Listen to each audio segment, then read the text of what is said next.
You're listening to Garibaldi Red, a Nottingham Forest podcast brought to you by Nottinghamshire Live. Hello and welcome to Garibaldi Red, Nottingham Forest podcast from Nottinghamshire Live. My name is Matt Davies and it's all over. The season has finally come to a conclusion. Forest have finished in, I should even look this up, 17th, I think. It was absolutely miserable, and we'll discuss that in great length with Reds correspondent Sarah Clapson. First of all, Sarah, hello, how are you? Hello, I'm much better now the season's finished, Matt. Thank you. Yes, exactly right. And we're also joined today representing the fans, Reds fan Mikey Clarke. Mikey, how are you, mate? I'm great, Matt. How are you, mate? Yes, good. So why don't we just pile straight in and let's just sum up the season in general. I mean, Sarah, we discussed it briefly on Saturday, but just give us your thoughts on how you would sum up the last 46 games and 3 or 4 cup matches. Disappointing, I think. Last summer, when we started the season, there was such great hopes that Forest would be able to build on going close to that top 6, going close to a top 6 finish like they did last year, having just missed out on the playoffs. I really thought they'd be able to build on that, but it never really happened. They had a terrible start.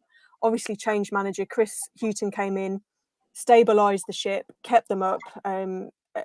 But it's just been a poor season. I think if you look back, there's not too many games you'd single out where you'd think Forest played great for 90 minutes. They've had good spells. They've pushed good teams close at times, but I don't think there's too many games where you could really say they've been outstanding for the full 90 minutes.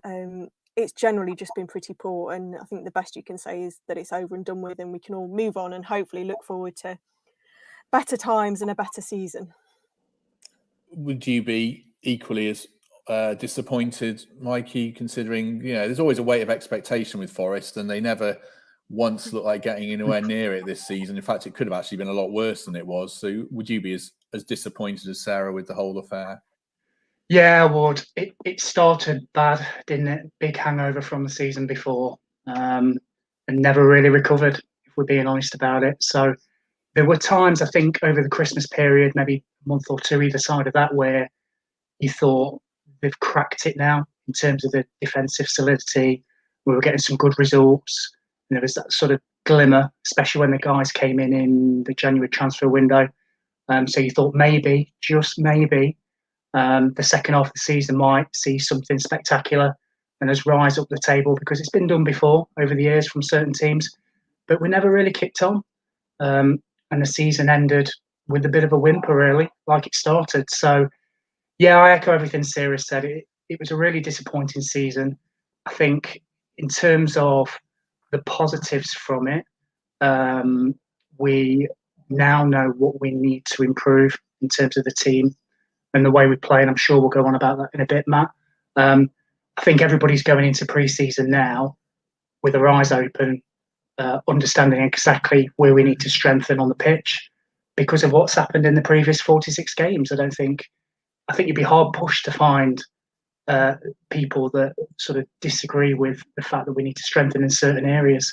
And I think this season was summed up by that final game. Some good stuff in the first half, but as soon as we went behind, you might as well have just switched Derby Sheffield Wednesday on for those of us that weren't watching it. So yeah, that's my summary of that.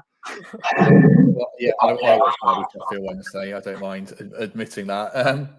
Absolute car crash of a game. Right. I suppose a lot of our discussion is going to be premised around recruitment and transfer strategy. So we should probably talk about the potential changes behind the scenes that are being mooted. Sarah, what can you tell people about that, about what we can expect in the next week or two? Yeah, I think we'll see quite a few changes on and off the pitch, really. Chris Hughton will meet with Evangelos Marinakis.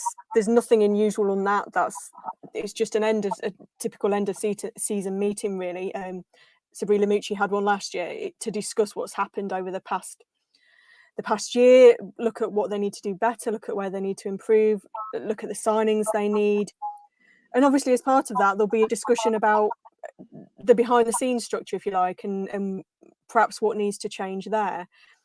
It does sound like they're looking, or they want to focus particularly on getting the recruitment right, because I think there's a general acceptance that in previous windows, it's not gone as well as what it needs to have done, which is a good start. If you're willing to perhaps admit that, then that's something. You're not kind of being stubborn about it. So I think we'll see a few changes in terms of the actual recruitment setup, and also Yanis Ventros is considering his position at the moment. Very uncertain about what that will mean. I'm not sure that even he has decided yet. It seems like he's considering a few different options. It could mean him staying at the City Ground in a different role, or going to Greece and working as part of the Evangelos Marinakis setup somewhere else. I think there's a lot of uncertainty about that at the moment. But in terms of the recruitment, I think Forest are going to look to not wipe the slate clean, but make changes and try and focus more on getting the right signings in and making sure that Chris Hughton has the best possible opportunity to achieve success, because next season will fall down or be a success based on what they do in the summer. I don't think you can get away from that. They need a good summer transfer window. They need to make changes. They need to get the right players in. So it's so important that Chris Hughton has the right support network around him. Ultimately, he'll have the final say on who comes and who goes. But he needs help. He can't do it all by himself. So I think it's right that the club are looking to do that and try and freshen things up a little bit and add a few new faces. And it sounds like there'll be quite a focus on the analytics side of things, which is interesting. I know it's such a big area in football now and such a key part of the game. So it is going to be interesting to see what that means in terms of the players they bring in and what impact they have. But I think it can only be a good thing that Forest are looking to freshen things up a little bit. Do you think we talk about analytics and the direction of travel seems to be they're going to sign a different kind of player, a younger player from perhaps a little further down the pyramid, Sarah, we think? Yeah, I think they'll certainly look there. I don't think they'll completely rule out looking abroad for players because they've had success on that front before. But I think it is an area that Chris Hughton wants to look at. And, if you can get the right players in, there's so many hidden gems, if you like, further down the football pyramid in League One, in League Two, further down than that. Young players who are impressing for their clubs and deserves a chance higher up the ladder. I'm sure that Chris Hughton's got a list of targets in the minute. It's just so dependent on other clubs, on the club that you're looking to get players from. You can start out with one list, move down, and end up bringing in completely different players. So I don't think we'll see anything quickly. I think it's going to be a while, largely because you often find that at the end of the season, players tend to go straight on their holidays, the lucky things, if they can travel now. So I think it'll be a few weeks before we start to see a bit of movement. But I think there'll be big changes.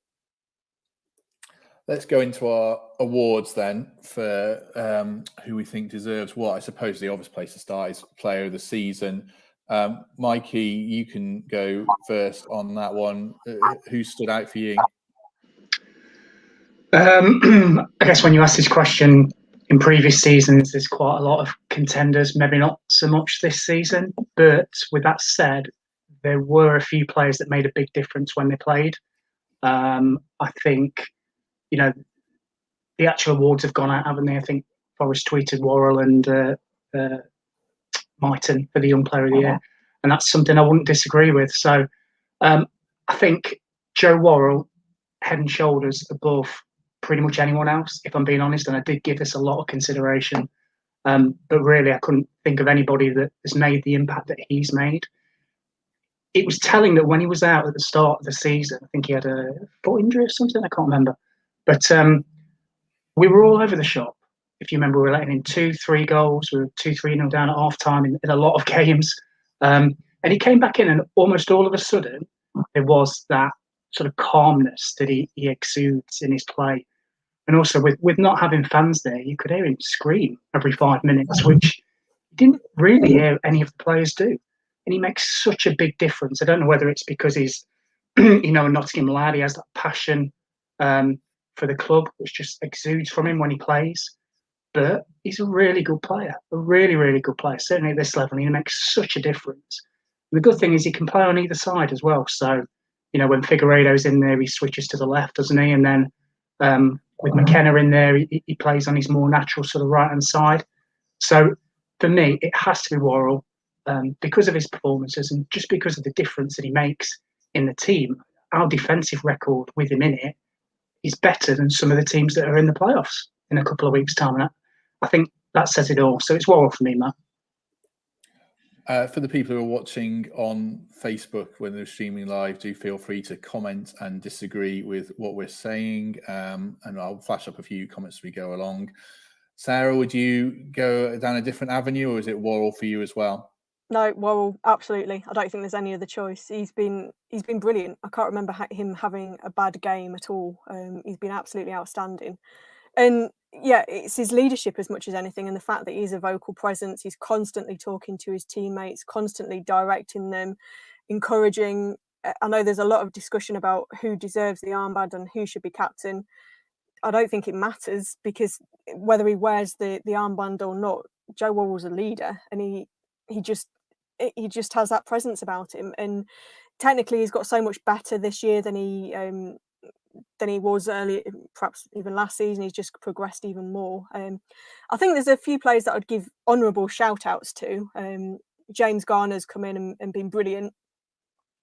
His levels dipped a little bit in the last few weeks, but then he went and pulled out a goal like he did on Saturday.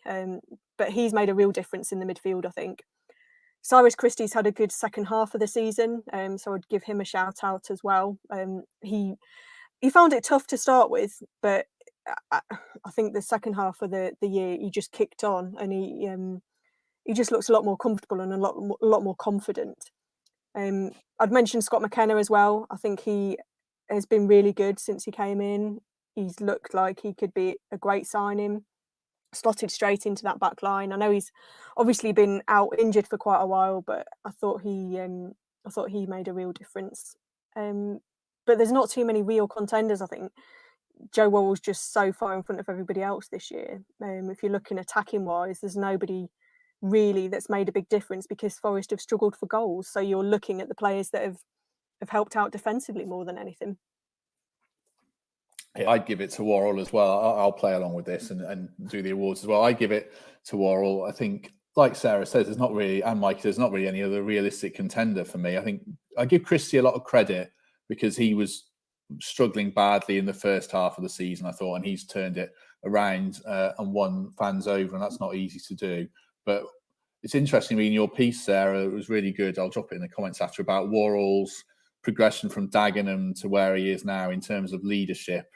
I wasn't always on board with this make Worrell captain thing, but when you read it, I would make Worrell captain next season if he's here, which is another question, I suppose. I mean, Mikey, would you have Worrell as captain now or not if he is here? Without a shadow of a doubt. And can I just say I'm glad Sarah mentioned some of the players, because I said there was a few and then proceeded not to mention any. So thanks, Sarah, for chipping in. But yeah, going back to Worrell, without a shadow of a doubt, he is. He kind of represents. I guess if I'm on here talking to the fans, I think most fans would say he represents us in the team. Local lad that's got in the team, big voice, big heart, and a really, really good player. And I think he is one that you would follow, definitely. And Sarah said as well, our team this year, and I suspect probably next year, will be built on defensive solidity. And I think I always like having captains as centre backs anyway, because they can see the whole pitch, rather than say somebody up front, for example, or a goalkeeper. Well, actually, maybe a goalkeeper. But certainly for Worrell, I think he's the leader you want. He's somebody that represents the club, represents the fans. He's got a big heart, big voice. He's really good. He's a great player, and I think we should at all costs try and keep on to him. Don't know whether we're talking about it in a bit, Matt, around what needs to change for next season, but we have been selling one or two key players every year. So I say fingers crossed, if he's still here, then he should be captain without a doubt. Yeah, we'll come on to what needs to change, definitely, and I'm sure that'll be a topic of discussion. What about goal of the season? I joked to you, maybe both of you, that I couldn't even think of a a particularly long shortlist, if you know what I mean. Mikey, let you go first on this one. Which goals stood out for you over the course of the season? And did we come up with one? Because I'm not sure we did. No, we didn't. Shortlist in the end. No, it's like scrape the barrel and think of what you can. I think there's a couple that stand out for me. This weekend's one was a cracking finish from Ghana and a good move as well. So I think that's up there. But I think Amiobi's second, I think it was against Millwall. He gets it on the right hand side, plays a 1-2 with Mighton, I think it is, and then curls it round the keeper to the keeper's right at the Trent end. That was a wonderful goal because it reminded me a bit of the season prior because it came on the counter attack. 6 or 7 seconds later, we're having an attempt at goal. Brilliant finish, good 1-2, good celebration afterwards with pretty much the entire team. And that's kind of a point where you think, oh, maybe something could happen. I don't know, we kind of slipped back into our old ways then. But for me, that goal was everything. Just reminded me of the season before. It's everything that I like seeing: quick, fast, aggressive football with a really good finish. And yeah, Matt, I don't think there's many. Scratching around, you could probably think of 3 or 4 that could be up there. Yeah, but for me, it's Amiobi, second goal. Sarah? I was struggling to think of many goals, let alone good ones. So James Garner's on Saturday. I think that would be my pick.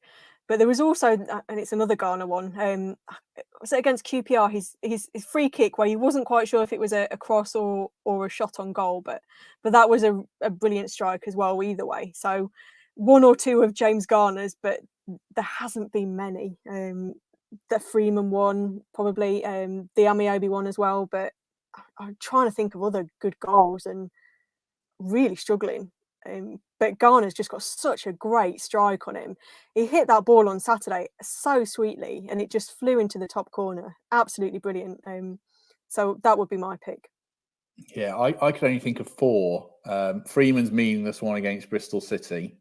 Graben versus QPR from outside the box. The one Mikey mentioned about Amiobi. And then I thought the best one was the one on Saturday, the Garner one, because it was a good move. And it was good, interesting to see Graben getting involved a bit deeper, whether that's a sign of things to come for next season if he's here. But yeah, I thought it was Garner. I suppose we should talk briefly about Garner, Sarah. I saw a question earlier about whether he'll be back. I suppose there's competing theories around. It revolves around Chris Hughton and what Man you think of him. Is that Forest's best lifeline of getting James Garner back next season? Yes, definitely. I know Manchester United do think very highly of Chris Hughton and the job that he's done with James Garner, but whether that's going to have a big enough say, I think is a bit. It's certainly unsure. I think that there's going to be other clubs competing for him. I don't think you could argue with that, and he's going to have the final say, I guess, on where he wants to go. If there's a lower end Premier League club that thinks that he could do a job for them, then I think you'd struggle. Then Forest would struggle to get him back if there's somebody in the Premier League that wants him, or if Manchester United think that he could be in and around his squad and have a chance. Again, there's talk of clubs abroad and perhaps him going elsewhere. Maybe he wants a different type of experience. Forest are going to have the work cut out. Absolutely, they've got to try. They've got to do the best to get him. The Hughton link is going to be the key, but whether it's going to be enough, I think it's going to be tricky. Let's change tack. This is a wider philosophical question about not just specifically about one thing, but biggest disappointment around the season. It doesn't have to be a player; it could be anything really. Shall I start with that? Actually, I suppose my biggest disappointment is just the transfer policy going back to the summer, which I think turned the gun on their own feet. And in hindsight, and kind of it was so haphazard and erratic that Forest were up against it from the start. I think I've said this on here before, but when they signed Yano, I was actively annoyed and thought, what is the point of signing a 4th left back? I suppose Bong at that stage didn't really count in the sense he was so far out of it, but they'd already got Blackett and they got Ribeiro, and then they signed Yano. And if you looked at all the signings in isolation, I think pretty much all of them, you could say, actually, yeah, that's a decent player. That's a decent player. But when they signed Harry Arter, I thought, yeah, that's a good signing. But what does he need? Why do they need him? And in the end, they've ended up in this situation where we're, hitting reset again. And I think the danger that Forest have is around stockpiling players. And I read a piece over the weekend about Sheffield Wednesday about how they have found themselves stockpiling players. And over the course of a few years, that's been a factor in their demise. I think Forest are blessed they don't have an owner like Chancerai, but I do worry about this long-term stockpiling of players. And I hope what we've been talking about earlier with Sarah and about looking at a different type of signing is foreshadowing what's to come around much better transfer policies, because that's certainly been my biggest disappointment. I think that's my biggest rant on this podcast in a year, so I'll stop. It was a good one. Thank you. Mikey, what's your biggest disappointment, mate? Don't we need more central midfielders, Matt? We've only got 15. Yeah, maybe. So I think I've got two, to be honest, but I think they're intrinsically linked in my head anyway. I think one of them is the catalyst to the other and vice versa, and it's slightly different to yours, Matt. So my first one is the underperformance of some of our senior players this year. and I don't really like naming names, but I'm kind of going to, because it's end of season review. So I'll just throw a few out. So players like Freeman and Knockhart and Arter and Taylor and even Lewis Grabban to a certain extent, Christie in the first half of the season.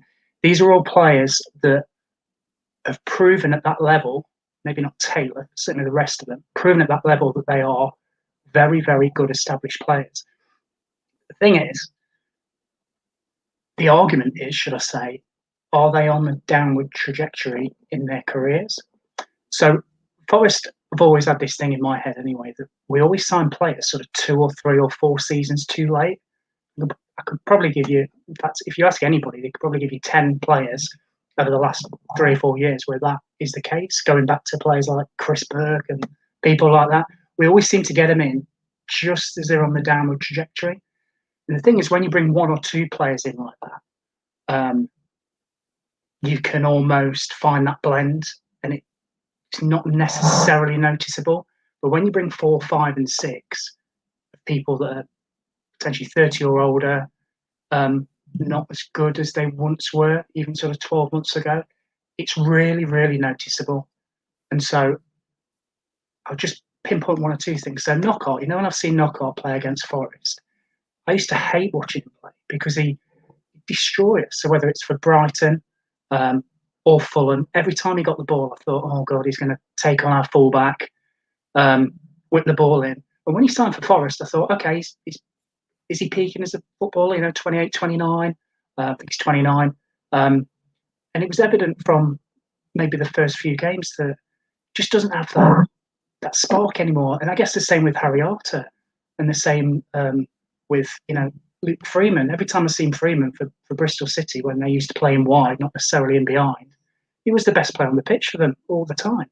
And you interject these players into a team that just missed out on the playoffs, and you're thinking, yeah, perhaps that's going to give us that final push.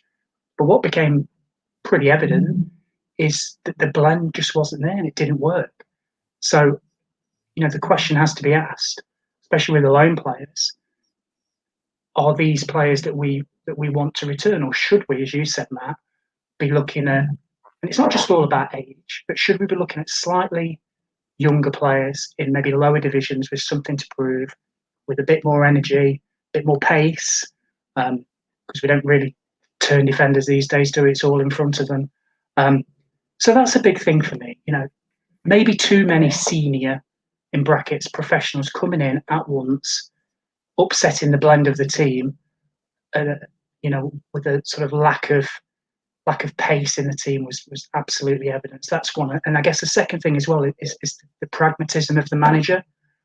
And I don't know whether this is, like I said, a catalyst from what I've just spoken about, or whether it's a cause of it, or vice versa.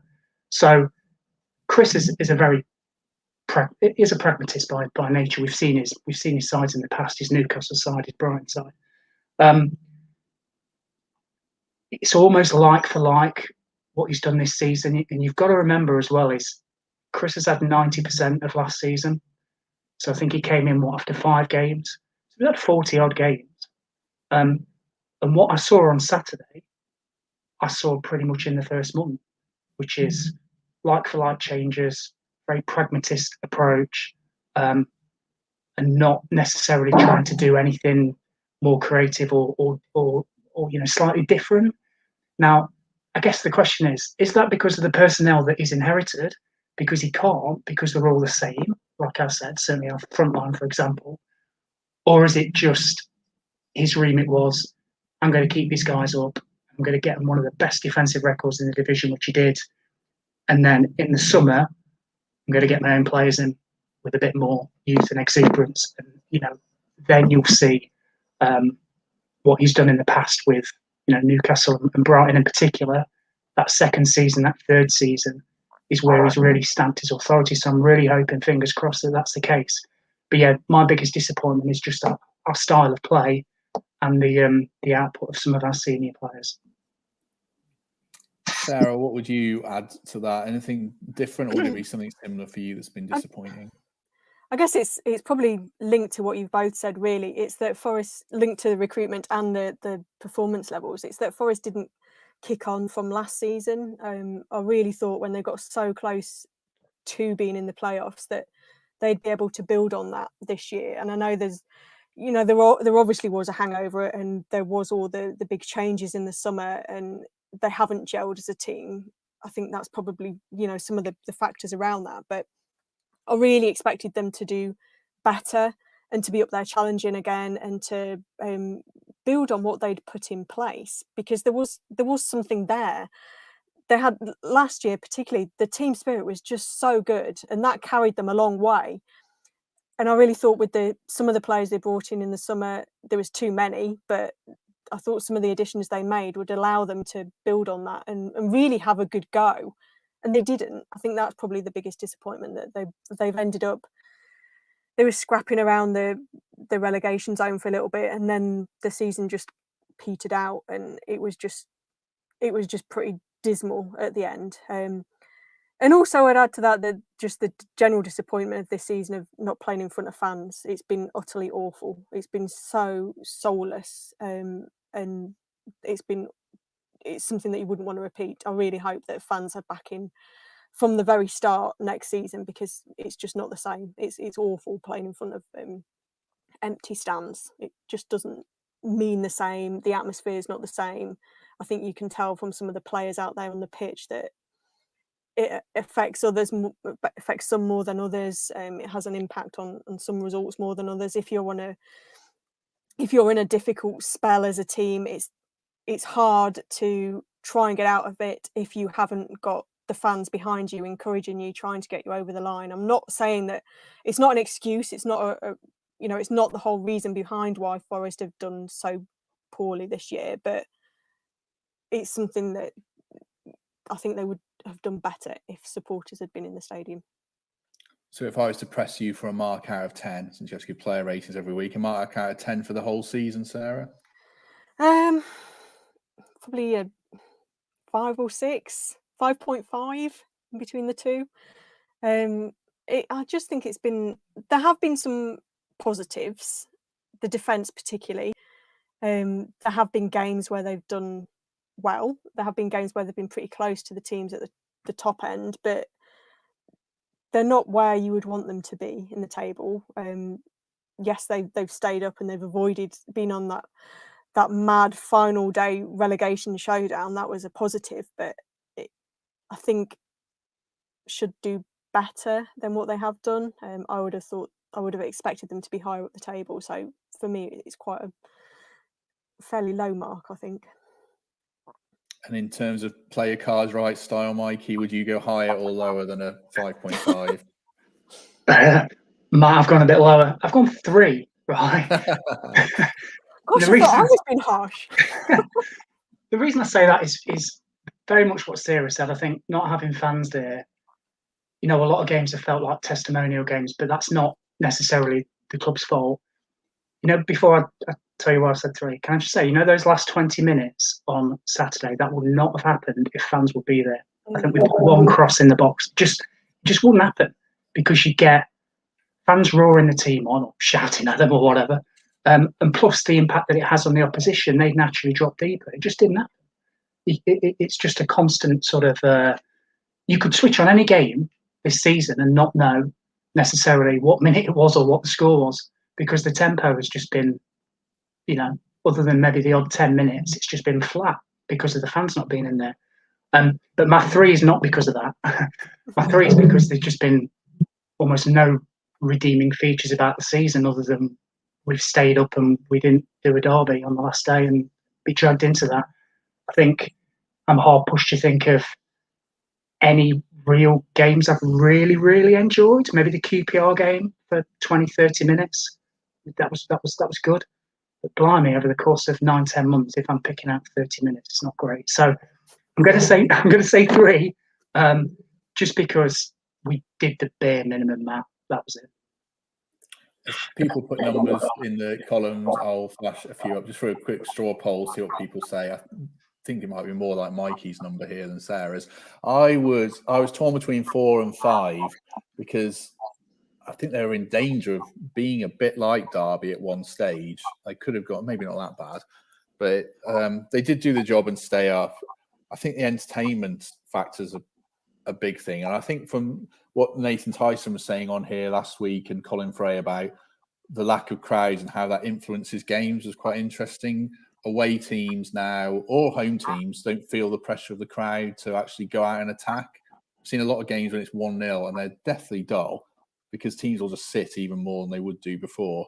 And other away teams will just wait till the last 20 minutes to have a go and try and sneak a point. So I would give it a 4. I think it's been the most mundane season I can remember. I can't think of any season that's just meandered and you just just can't wait till it's over like this one. So I would go for a 4. I would, in terms of marks out of 10 for the manager, which I'll ask you about, I'd be a bit more optimistic and give Houghton a 6, I think, because he's steadied the ship and done what needed to be done. And I hope he's been thinking of laying the foundations towards next season. That's why we've seen this kind of quite stoic, pragmatic football that Mikey referenced in terms of getting the foundations right.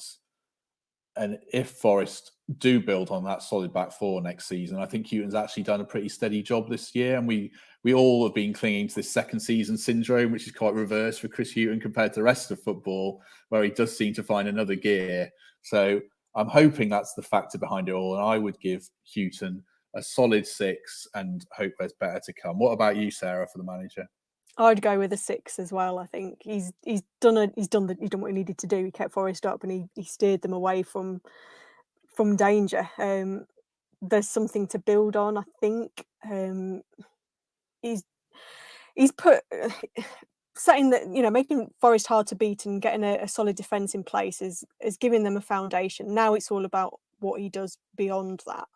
I know we mentioned it earlier about him being a pragmatic manager, and I don't think that's going to change. I think we'll probably see that next season again as well, but I think he will add players that can make a difference. I don't think we're suddenly going to see all-out attacking football because I don't think that's Chris Hughton's style, but what I'd like to see is that he brings in players in the summer that can have that little bit of moment of magic and create chances, score more goals. But I mean, in terms of what he's done this year, he's kept Forest up. That was what he needed to do. He steadied the ship a little bit. He's got a few players that came in January. I thought they made a decent contribution. All right, towards the end of the season, players like Glenn Murray, like Kravinovic, perhaps didn't have the kind of impact that you thought they would when they first came in, but his record in the transfer window when he had the chance to bring players in was okay. He got players in that did a job. So yeah, I think a 6 is about right. What about you, Mikey? Higher than a 3?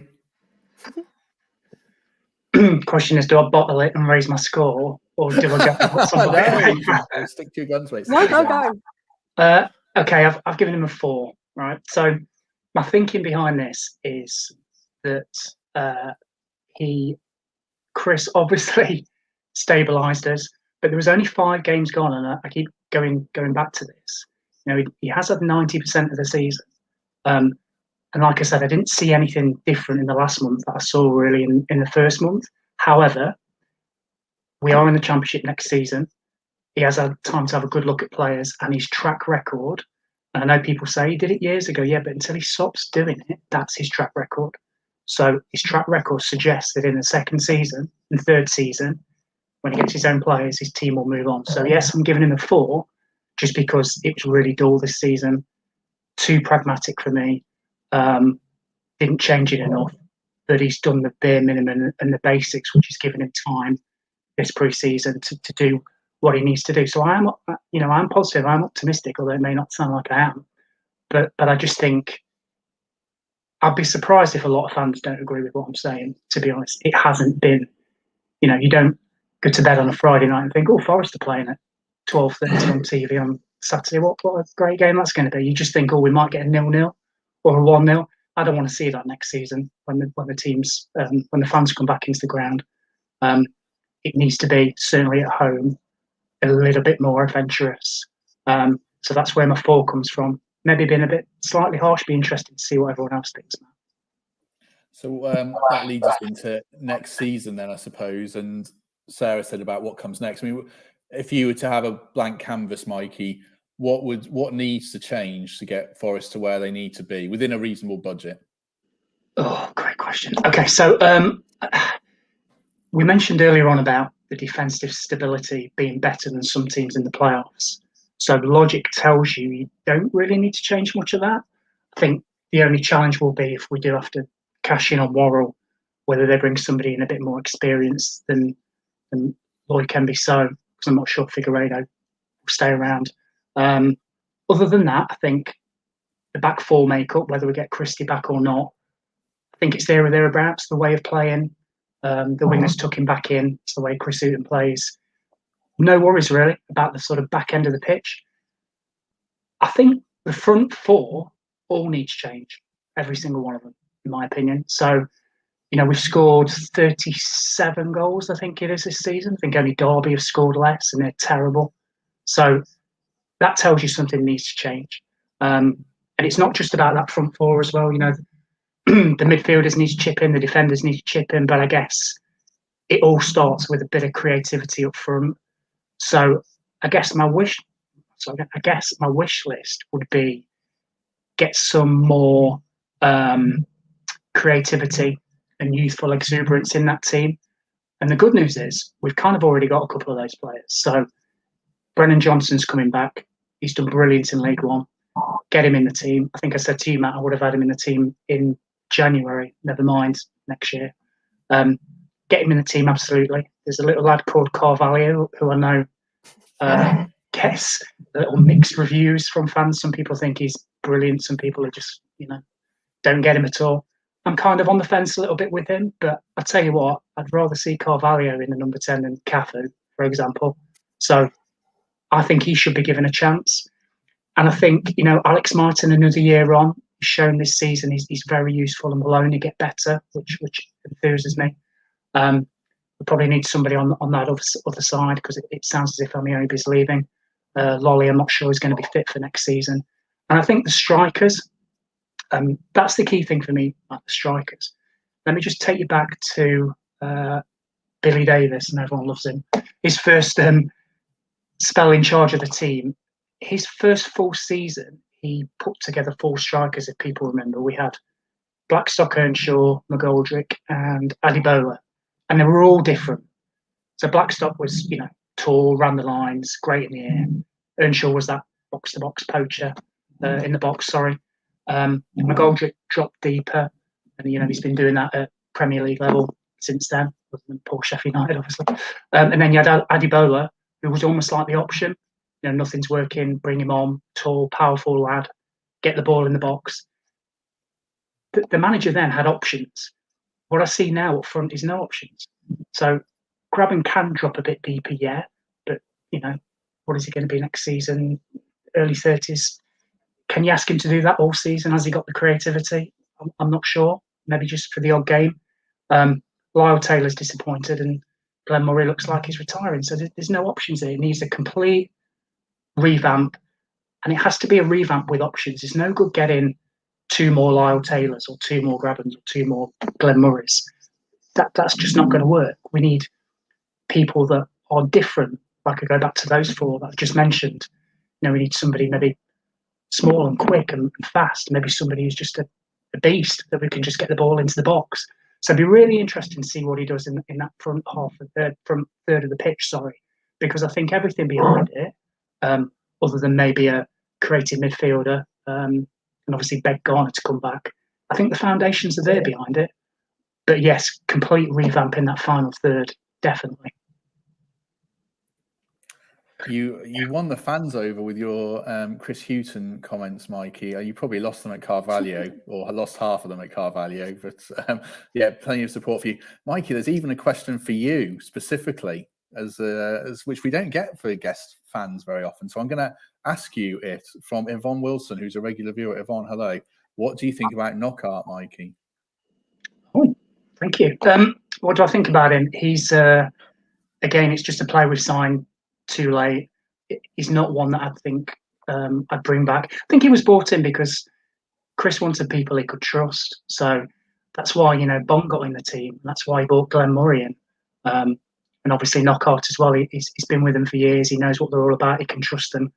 But I think I said earlier that where Knockaert a couple of seasons ago would beat a man with a bit of pace, do a trick and whip it in, he still tries to do that. But I don't think it's kind of in him. It's in his legs anymore. So although he's a very technically gifted player, I think Gary on the previous podcast, Matt, mentioned about his temperament and maybe some people know how to wind him up. I think that doesn't enthuse me, to be honest. So that shows he's getting frustrated. Maybe that his brain wants to do something, perhaps that his legs can't. So do like him as a player. I just think again he's just one on a downward trajectory and one that I wouldn't look at bringing back. I'd rather get in somebody from the lower leagues that it's going to improve, and then if he gets great, we can sell him on for a profit. I think there's too many players that we get in that are on the way down, and then the sell-on value is minimal. So I don't know whether we'd loan Knockaert or whether we'd buy him. I suspect if we want to get him in, it's going to cost a bit of money, and then the sell-on value is zero. We've seen that he's not necessarily the Knockaert that he was a couple of years ago. So I hope I've been fair with that assessment. What about Sarah then? One thing that you've referenced all season is a lack of pace. Is that one of the big things that you think they need to change over the summer? Yes, definitely. I'd agree with Mikey that the attack needs to change without question. They need to bring in strikers, and they need to bring in players that can create chances, attacking midfielders, wingers. They need more. They need to have more about them, because so many times this season they've just been so flat and just offered very little. They've had some nice. They did again on Saturday. Had some nice build-up play and passed the ball about neatly and nicely. But when it came to trying to cut open the opposition and trying to get Preston or whoever else on the back foot, they didn't. They did it in spells. They did it now and again, but not for long enough. And they need more. They need more about them going forward.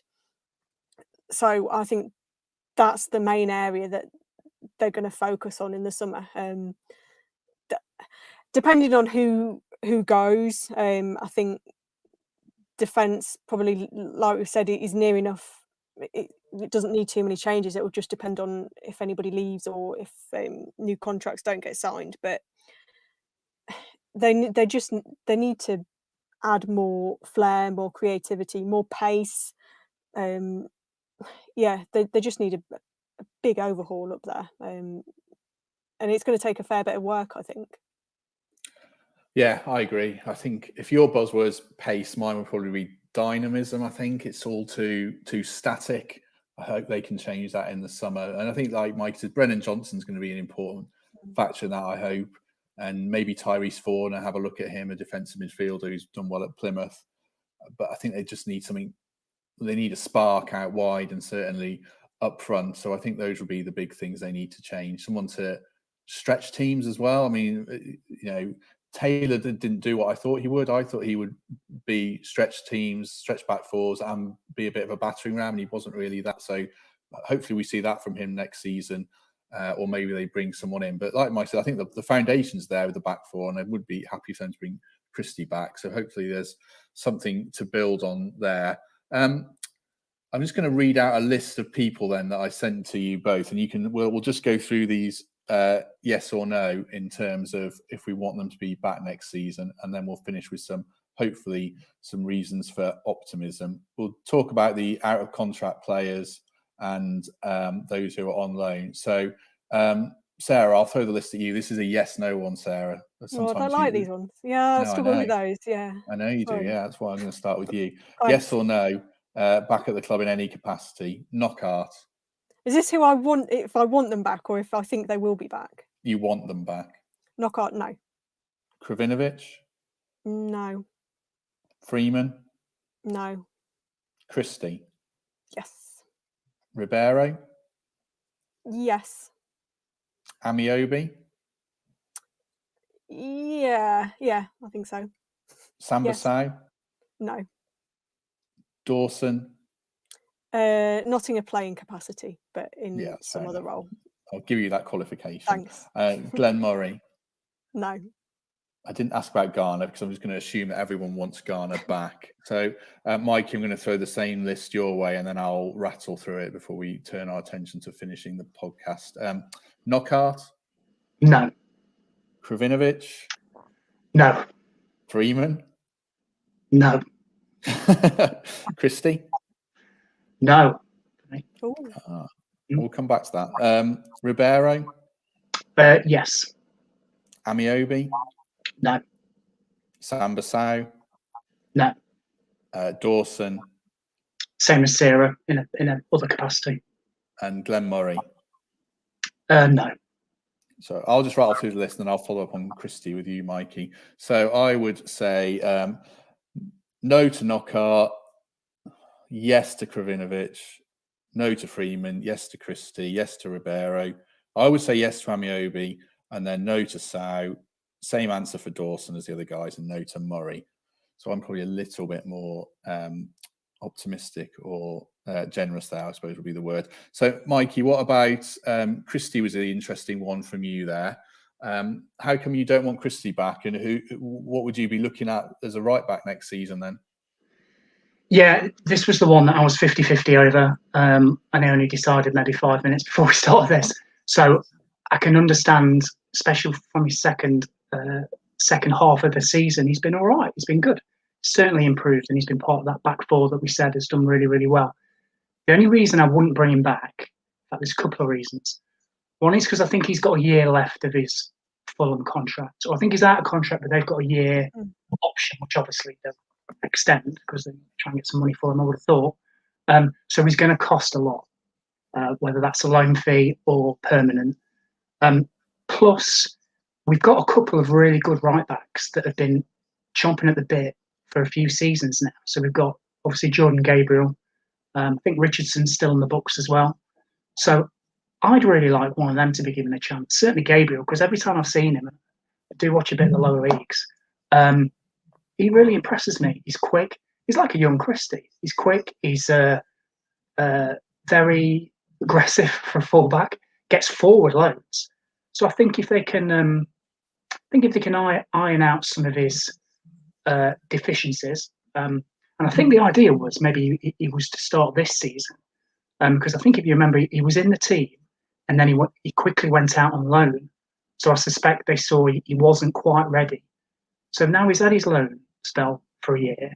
This is his chance to get back in. So for me, I'd assess him and Richardson if he's still there in pre-season, and if we feel that perhaps they're not quite ready yet, then maybe explore other alternatives. But I'm not sure Christie will be one for me because, like I said, he's going to cost a bit, and also I'm not too sure he's any better than what we potentially could get. If that makes sense, Matt. Yes, it does. Yeah, I mean, Sarah, you've spoken to Gabriel and you've seen him play. Obviously, do you think he might be ready now? He played at Blackpool team really well and played really, really good football. Worth a look, do you think? Yeah, absolutely. I think whether they get Christie back or not, Jordan Gabriel is absolutely still worth a look because he's had a really good loan spell. He's done well. I know his ambition and the general aim is for him to come back in pre-season to show Chris Hughton what he can do and try and push for his chance. And he deserves an opportunity. Same with a lot of the younger players. You'd like to see them in pre-season get that chance to show what they can do, to impress Hughton and push for a place in the team, because you do need, the squad does need to change. They need a bit of an overhaul, and if you've got decent players on the books already, why not make the most of them? That's what they're there for. You've got young, hungry players already there, some of which are catching the eye of other teams. Use them, make the most of them. For me, I'd absolutely give them a chance. There's a kind of a follow-up from what we were saying from Gary Knights here about, we've got the likes of Colback, Cafu. That's a bit harsh, I suppose, because he's been a regular, I think, but I'd probably switch him out for Arta. Bong, Bashiru on our books. There's a question about who would keep them, but I suppose on the flip side of that, the ball's actually in their court a bit more, isn't it? Because they're under contract. I mean, can you see Forest actually being able to ship some of those lads out, Sarah, who are on good salaries? I think they'll try. Perhaps not all. Jack Colback, I think, perhaps out of that group, he'd be the one for me that I'd still keep around.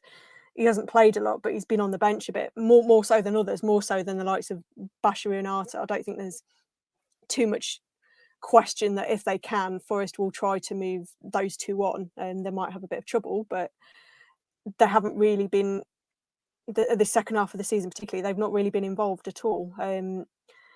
Cafu's been in and out of the team. I think he offers a little bit of flexibility in that he can play in a few different positions. Perhaps he's not quite so good in some of them, but you can move him around a little bit, and I think sometimes that's beneficial. Others, I'm sure they'll try and move some of them on if they can, because Hughton wants to work with a smaller squad, and to do that, Forest have got a lot of numbers at the moment. When you factor in, like we said, the younger players coming back as well, he wants to work with a smaller group of players. So you've got to let some of them go, or try and move them on at least. And I'm sure that they will try to do that. Let's finish. Actually, I do like Colback as well. I'll defend Colback. I think there's a Ben Watson-esque resurrection in there somewhere, I'm hoping.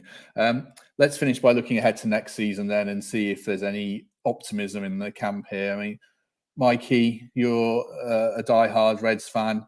Are you optimistic about next season at all? I am, absolutely. So it might not come across that way last half an hour, but I am totally, because of, like I said, we've got the foundations there at the back half of the team. If we can add that creativity going forward, I think it could be a really, really good season. And we're one of the teams that have absolutely suffered with fans not being there. You know, you look at a team like Sheffield United in the Premier League. They are the archetypal team that have suffered so much with fans not being there, because of the way their ground is, because of the way they play. And you've seen, a team that pushed for, Europe last season has now got relegated. And we're the same. There's a lot to be said for what happens, certainly at our ground, and the fans, when they're on side, can really get behind the team. So I'm really optimistic. I think we've got the right man in charge, and I know I only gave him, what did I give him, a 4 out of 10. He just ticked the boxes that he needed to tick this season. But I am very optimistic for next season, because his track record proves that he can deliver. So he needs to be given the tools to deliver. And by that, I mean, he needs, how do I put this nicely, to have the final say on a lot of things, to be given the freedom to bring in the players that he wants, to get that mix that I spoke about, certainly in the final third areas. And then I think that as long as we start well, it's so important to start well. So we had a big hangover from last season to this season. We never really recovered. But on the flip side, if you start a season really, really well, it gives you that foundation to then push on. So even when you do go through your blip, and everybody goes through blips in the season, you've racked up points, and you've racked up team spirit and understanding through success. Because if Chris is sending a team out there and they're winning most weeks, people will listen more to what he's got to say. But if they're getting beat every week, it kind of chips away at you. So I think if we start really, really well, start positive, keep that defensive stability, get some new, energetic, enthusiastic, young players in the team, I'm really optimistic for next season. I think it could be something really, really good. And I'm not trying to sort of overstate it. But you look at Barnsley, Barnsley stayed up on pretty much the last kick of the ball last season. Look at them now. I reckon they'll probably win the playoffs. And they play a great brand of football. So that's, time for a manager to come in, implement his ethos, which Chris has had the time now. We had a lot of last season. This is the key thing. These 2 or 3 months, they've got to be busy. And I've never been an advocate of some of the turnover of players and staff that have happened at the club in recent years. But I think it's warranted this season. I think everybody understands that. So yeah, I'm really optimistic. Got to start well though. Really have. Yeah, I would definitely agree with everything you say there. I'd be optimistic as well for those reasons. I think I like the noises coming out about changing things behind the scenes that sound like they're going to go a different direction, transfer strategy wise. And then the only thing I was going to follow up on what you said was about the fans. It's interesting when you speak to former players. Nathan Tyson was on, and Paul Anderson's been on here as well, and probably other players. And they've said that Forest fans are different, but in a positive way, about how they get behind the teams. My brother's a Wolves season ticket holder. He was. I used to go and watch Wolves quite a lot when I wasn't watching Forest growing up. And their fans are incredibly negative, and they'll just jump over you. And I do think Forest fans are different. I mean, they're not like going to back the team, no matter what. But I think there is a different atmosphere at the City Ground, and get fans back in. I think that can make a difference. Get the signings right. Houghton's built the foundation, so I do retain optimism that next year, is it 22 years of trying, might finally be the year, but we shall see. But we always retain that eternal optimism, which is probably why we're fans. Sarah, I'll give you the last word. Are you holding out hope still? Yes, but it depends on having a good transfer window. That would be my qualification, I guess. They have to get the right signings in. They have to make sure they have the right squad in place. If you give Chris Hughton the tools, I think he could do something with them. But it's so dependent on having a good transfer window. My only concern would be if there's too many changes, again, like we had last season, and particularly when you factor in the behind the scenes changes as well, what impact that has. But I'm pretty confident if they get the right players in, I think they'll be in a much better position for next season. Right, that is our season review done. So thanks very much to everyone who watched along and joined us all through the season, and listen on iTunes and watch on YouTube. As ever, do give us a good rating and subscribe, and a good comments are always very much appreciated. We'll be back through the summer with a few player interviews. We've got a couple confirmed already, and hopefully have 2 or 3 more. And we'll come back whenever there's signings or transfer news or anything else and catch up with Sarah and a few other people. Thanks very much, everyone. Sarah, thank you very much as ever. Thank you. And Mikey, thank you very much. You've won some fans today. I can tell the comments are very much in your favour. So thank you very much. Thanks, Matt. Thanks, Sarah. We shall see everyone soon. Thank you very much, everyone. Thank you.